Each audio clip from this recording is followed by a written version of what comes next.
Social media पर लिखा जा रहा है कि दशहरे से पहले हरियाणा में हो गई रावण की विदाई। ये शब्द लिखे जा रहे हैं भीम आर्मी चीफ और आज़ाद समाज पार्टी के राष्ट्रीय अध्यक्ष और सांसद चंद्रशेखर आज़ाद के लिए, जिन्होंने हरियाणा में जेजेपी के साथ मिलकर चुनाव लड़ा, लेकिन उनकी पार्टी के उम्मीदवार अपनी जमानत तक नहीं बचा सके। काफ़ी निराशाजनक रिजल्ट रहा है भीम आर्मी के लिए और आज़ाद समाज पार्टी के लिए।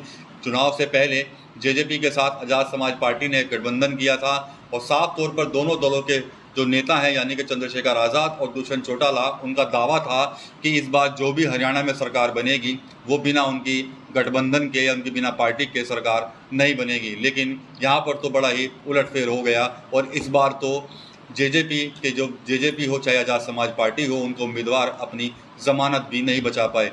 2019 के चुनाव में तो जेजेपी को 10 सीटें मिल भी गई थी, लेकिन इस बार तो जेजेपी के जो दुष्यंत चौटाला हैं वो अपनी सीट भी नहीं बचा सके।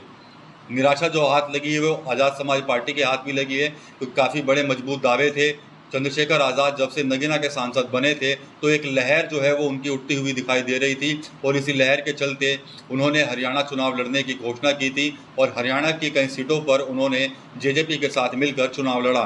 काफ़ी उम्मीदें चंद्रशेखर को थी कि हरियाणा में कम से कम खाता तो उनका खुल जाएगा, लेकिन उनकी पार्टी के जो उम्मीदवार थे वो अपनी जमानत भी नहीं बचा पाए।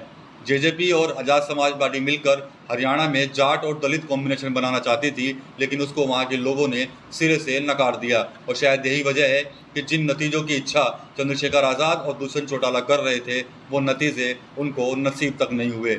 हरियाणा चुनाव खत्म हो चुका है, नतीजे वहाँ पर आ चुके हैं, भारतीय जनता पार्टी वहाँ पर सरकार बन गई है। तो अब हरियाणा से निकलकर चंद्रशेखर आज़ाद उत्तर प्रदेश में पहुँच चुके हैं और आज उत्तर प्रदेश के मुजफ्फरनगर की जो मीरापुर विधानसभा सीट है वहाँ पर एक बड़ा कार्यक्रम करने जा रहे हैं। उत्तर प्रदेश की 10 विधानसभा सीटों पर भी उपचुनाव होना है और चंद्रशेखर आज़ाद ने इन सभी सीटों पर अपने उम्मीदवारों की घोषणा भी कर दी है।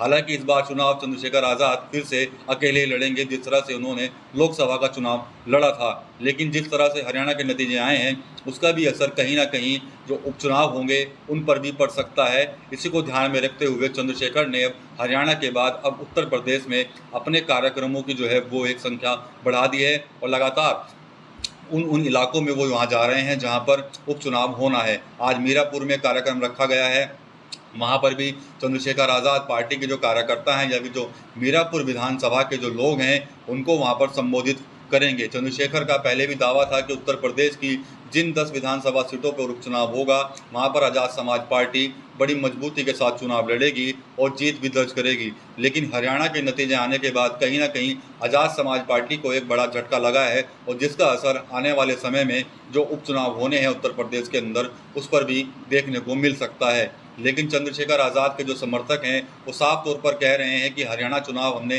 पहली बार लड़ा था और अभी हमारे भाई सांसद बने थे, जिसके बाद अब जब उत्तर प्रदेश में चुनाव होने हैं तो यहाँ पर हम बिल्कुल भी निराश नहीं हैं। हरियाणा की जनता ने जो हमें वोट दिया है, जो हमें जनादेश दिया है, वो हमें पूरी तरह से स्वीकार है और पार्टी को मजबूत करने के प्रयास जो हैं वो आगे भी ऐसे ही किए जाएंगे।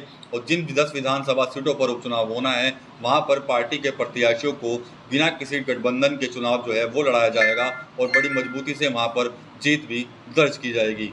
TV9 यूपी के लिए सहारनपुर से विकास कपिल।